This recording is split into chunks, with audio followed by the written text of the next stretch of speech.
Dr. Babasaheb Ambedkar Open University.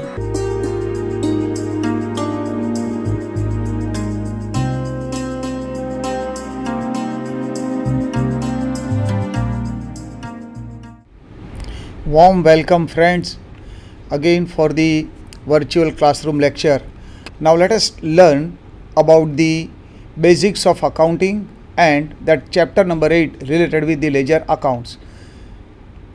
I have divided the chapter into 3 parts. Part 1, what is the meaning of ledger? In the same part we will learn the types of ledgers. There are 3 types of ledgers. Later on we will learn accounting procedure that will give us the instruction or the information that we are learning the medium part of the accounting procedure. Next we are to learn the procedure to maintain the ledger accounts. But again, to maintain the ledger accounts, I have divided the procedure into 3 parts that has a relation with the period. First one in the beginning of the year, second one during the year, and third one at the end of the financial year. So let us start with the one that is the part 1. What is the meaning of the ledger?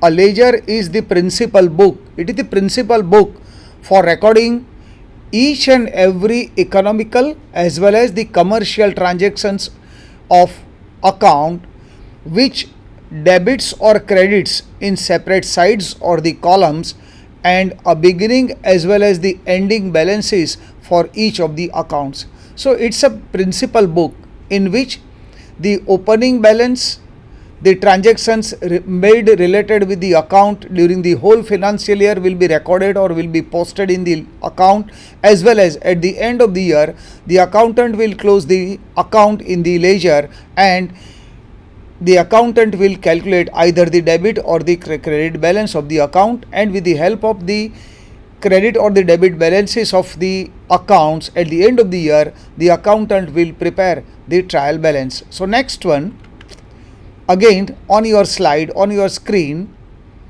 the ledger is a permanent summary. It's a permanent summary of all accounts entered in supporting journals with list individual transactions by date. So as we know, we have to record the transactions as per the time schedule. That is one. Second one, each and every economical or the commercial transactions that we have to record. First of all, we have to pass the journal or the accounting entry because we follow the double accounting system. Second one, the accountant will post the entries into the ledger, into the related accounts at the related site with related amounts. And third one, at the end of the year, the accountant has to close the accounts of the ledger and will calculate the either the debit or the credit balance at the year and that of each and every related accounts related with the ledger. So next one on the screen, the ledger is a permanent summary of all accounts entered in supporting journals with list individual transactions by date. Every transaction flows from a journal to one or more ledgers. It's a flow from journal or the book entry or the accounting entry to the ledger. So it's the effect of the journals or the accounting entries that were passed by the accountant on completing the economical transaction. Now the accountant will post the effect of the journals in the related accounts in the ledger book. Third one, again on your screen, a business entity's financial statements are generated from summary totals of the ledgers or in the ledgers. So at the end of the year, the accountant will close the accounts of the ledger, will calculate either the debit or the credit balance, and with the help of such balances, he or she will prepare the trial balance, and with the help of the additional information, the accountant will prepare the final statements or the financial statements. Now again, the types of the ledgers. Basically there are 3 types of ledgers.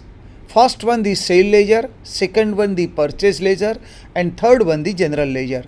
First one, that is the important one, that is the sale ledger, in which the accountant will open the accounts related with the customers or the consumers to whom the business has sold the goods, and they are known as either the debtors or they are known as the receivables. So look onto your screen. Sale ledger, records of accounts receivables. This ledger consists of the financial transactions made by the business with its customers. So it is the sale transaction. If the business has sold some of the goods on credit, it will be recorded into the sale ledger. Then if the business has collected some money from that debtor or the receivables, that again it will be recorded into the same ledger, and at the end of the year the balance will be calculated by the accountant, and with the help of this balance again it will affect the trial balance. So the first and the major ledger is the sale ledger, that is a relation with the sales made during the year to the customers. Second one, the purchase ledger, again it has a relation with the purchases made by the business from their vendors or its vendors or the suppliers.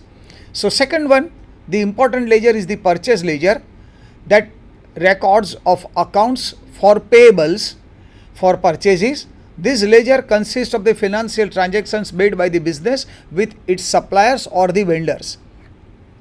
So during the year, if the business has purchased some of the goods from its suppliers or the vendors, it will affect the purchase ledger. Then at the end of the credit period or before the end of the credit period, the business might have paid some cash to the payables or to the creditors, that again will affect the purchase ledger, and at the end of the year the accountant will close the account and will calculate the balance that will be mentioned at the trial balance. So these two accounts have a relation with sales as well as the purchases. Remaining all the accounts will be mentioned or will be created in the ledger number 3, that is the general ledger. That general ledger representing the 5 main account types: assets, all the assets, fixed assets, tangible assets, intangible assets, visible assets, invisible assets, movable assets, fixed assets, everything. Second one, the liabilities, maybe the short-term liabilities, maybe the long-term liabilities. Long-term liabilities may include the bank loan, may include the debentures if it's a company and has issued the debentures, or maybe the public deposits. So second part is the liabilities. Third is the revenues and the income, except the sales. Fourth one, the expenses or the losses, but that accepted or without the purchases. And finally the owner's equity, or it is known as owner's capital. So in the general ledger, the accountant has to open 5 types of accounts related with the assets, liabilities, the revenues or the income, except sales, in expenditures and the losses account, but that again except the purchases, and finally the owner's equity or the owner's capital invested by the owners into the business. The last line is very important.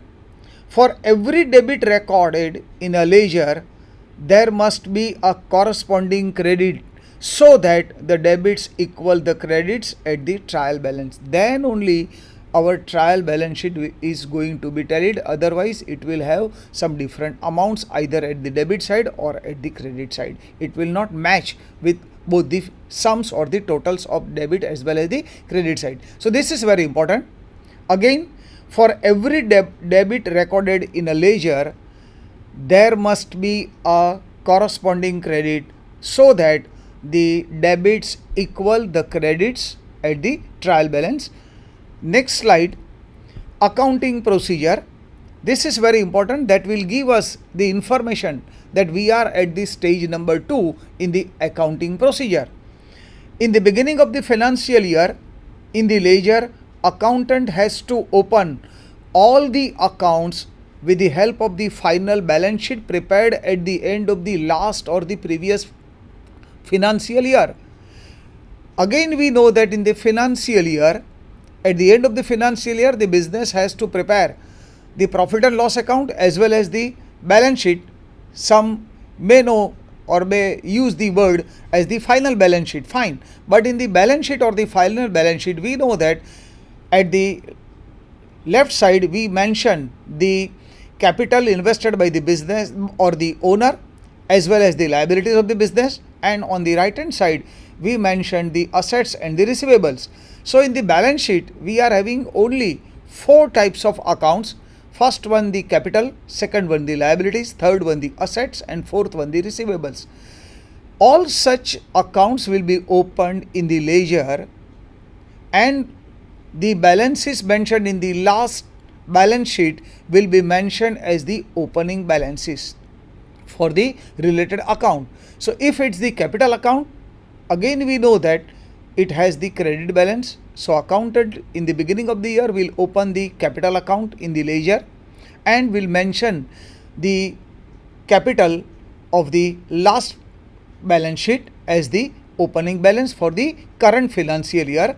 Again the same procedure will be followed for the liabilities, but on the right hand side of the balance sheet we mention the assets as well as the receivables. We know that assets as well as the receivables bear or they have the debit balance. So the accountant will open all the assets accounts as well as the receivables accounts in the beginning of the year at the ledger, and will mention on the debit side the opening balance that were mentioned at the previous year's final balance sheet. So this will be the accounting procedure number 1. Second one again on your screen. Now during the year, during the financial year, journal entries or the accounting entries will be passed for each and every commercial or the economical transactions made by the business entity, and it will be posted at the respective accounts at the ledger. So the accountant has to make 2 effects. First one, he or she has to pass the journal for each and every economical or the commercial transaction and has to post either at the debit side and or at the credit side at the related accounts at the ledger. So this will be the part 2 of the accounting procedure. Third one, at the end of the financial year, the accountant will close all the accounts of the ledger. Some of them will be closed automatically. The total of the credit and the debit side will tally. So such accounts will be closed during the year, but some accounts have either the debit balance or the credit balance, and with the help of such debit and the credit balances of the at the end of the financial year, the accountant will prepare the trial balance sheet, and with the help of the additional information the accountant will prepare the final statement. So this is the accounting procedure. Finally, procedure to maintain ledger accounts. There are 3 procedure. First one, in the beginning of the year, that we have learned. In the beginning of the year, the accountant will open all the accounts related with the last financial year's final balance sheet, will open and will mention the opening balances in the related accounts.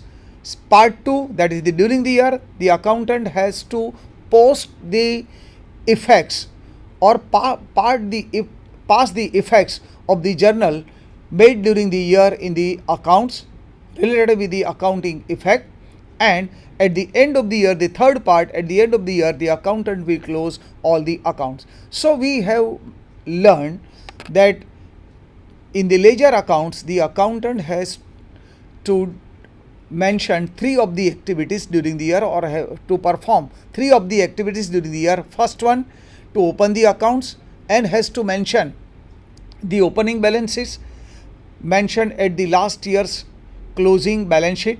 Second one, has to post all the general effects or the entries effects at the related accounts during the year, and third part or the later part is at the end of the financial year, the accountant has to close all the accounts. So this we have learned that procedure to maintain the ledger accounts is in 3 parts: part 1, part 2 and part 3. So again we are to learn all the 3 parts.